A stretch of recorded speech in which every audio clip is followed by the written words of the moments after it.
የተወደዳችሁና የተከበራችሁ የአገው ሚዲያ ተከታታዮቻችን አገው ሚዲያ ዛሬም እንደትላንቱ ለአሁኑ ትኩስና ታማኝ መረጃዎችን ይዞላችሁ ቀርቧል። ሰናይ ቆይታ እንዲሆንላችሁ አገው ሚዲያ እየተመኘ በቅድሚያ ዋናዎቹን ዶክተር አዲሱ መኮንን በፌደራል ፖሊስ መጋቢት 10 2017 ዓ.ም መታሰሩ ተረጋገጠ እንመለከታለን።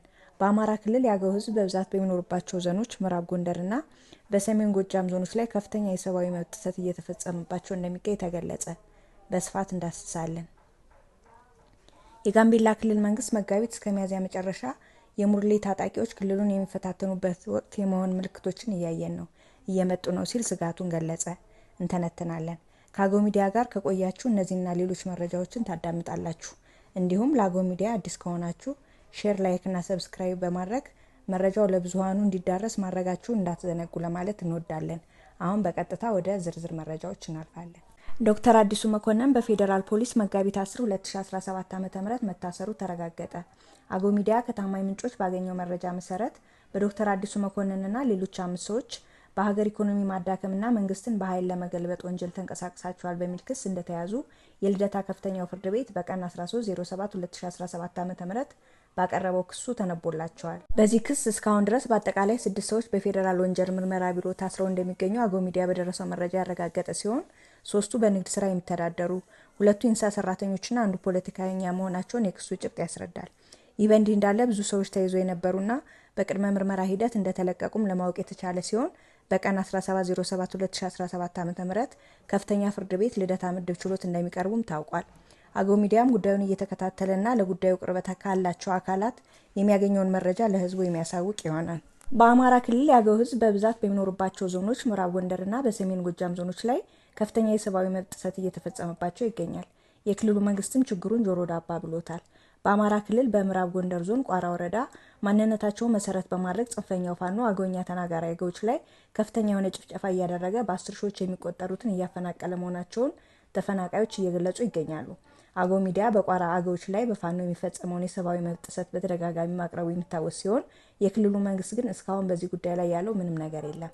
ፋኖ በህዝብ ላይ የሚያደርሰውን ጉዳት የገለጹትና ለደህንነታቸው ሲሉ ስማቸው እንዳይጠቀስ የጠየቁ የመራዊ ከተማ ነዋሪ በከተማው የፋኖ ታጣቂዎች ለምን ትምህርት ታስተምራላችሁ በሚል 11 መምህራንን ሐሙስ መጋቢት 11 ቀን 2017 ዓ.ም ከቤታቸው አስወጥተው መረሸናቸውን በከፍተኛ ሀዘን ገልጸዋል።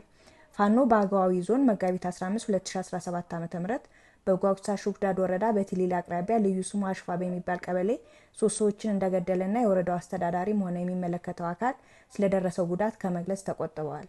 የክልሉ መንግስትም የአገው ህዝብን ችግር ተረድቶ ከመፍታት ይልቅ እንዲባባስ እያደረገ ነው ሲሉ አስተያየት ሰጪ በመግለጽ አንድ የእንጅባራ ነዋሪ አመራር አገውን ሲገደል በህግ የማይጠይቅ መንግስት እንዴት ፋኖን ያስቆማል ሲል ጥያቄን በጥያቄ መልሷል። የጋምቤላ ክልል መንግስት መጋቢት እስከ ሚያዝያ መጨረሻ የሙርሌ ታጣቂዎች ክልሉን የሚፈታተኑበት ወቅት በመሆኑ ምልክቶችን እያየን ነው እየመጡ ነው ሲሉ ስጋቱን ገለጸ።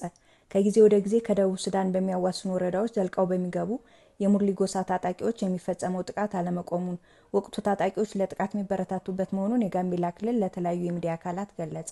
ታጣቂዎቹ ድንበር ጥሰው በመግባት ህጻናትንና ከብቶችን ዘርፈው እንደሚወስዱ በተደጋጋሚ የሚነገር ሲሆን የተለያዩ አካላትም አሁንስ ጥቃቱ ቆመ ወይስ እንደቀጠለ ነው ሲል ጋምቤላ ክልልን ምላሽ እንዲሰጡበት ጠይቀዋል።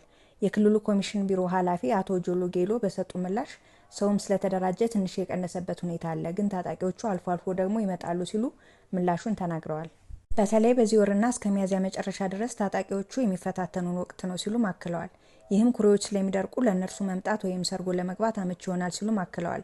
ባለስልጣኑም አሁን ትንሽ ምልክቶችን እያየን ነው እየመጡ ነው ሲሉ ስጋታቸውን ገልጸዋል። ከወር በፊት በአኮቦ ወንዝ አዋሳኝ ወረዳዎች በሙርሌ ታጣቂዎች ሊወሰዱ ከነበሩ 4 ልጆች ውስጥ ሚሊሻዎች ከታጣቂዎች ጋር ተታክሶ 3 ህጻናት ሲመለሱ የአንዱ ህጻን ህይወት በተኩስ ወቅት እንዳለፈ አስታውሰዋል። ጋምቤላን ከደቡብ ሱዳን በሚያዋስኑ 4 ወረዳዎች በኩል እንደሚመጡ ጠቅሰው ይህን ሁሉ በጸጥታ አካል እንዲጠበቅ ማድረግ ትንሽ ይከብዳል ሲሉ ተናግረዋል።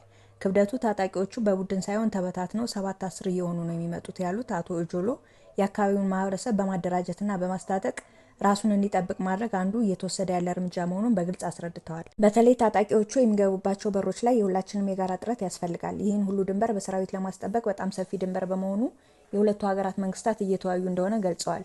የሙርሌ ጎሳ ታጣቂዎች መጀመሪያ ዓላማቸው ከብት መውሰድ እንደነበር፣ በኋላ ህጻናትን ማፍነው መውሰድ እንደጀመሩ፣ ህጻናቱንም ለባርነት እንደሚሸጧቸው ከዚህ ቀደም በተደጋጋሚ መገለጹ ይታወሳል። ለዛሬ በዚያ በቃን። በሚቀጥለው በሌላ ፕሮግራም እስከምንገናኝ ሰላም ቆዩን።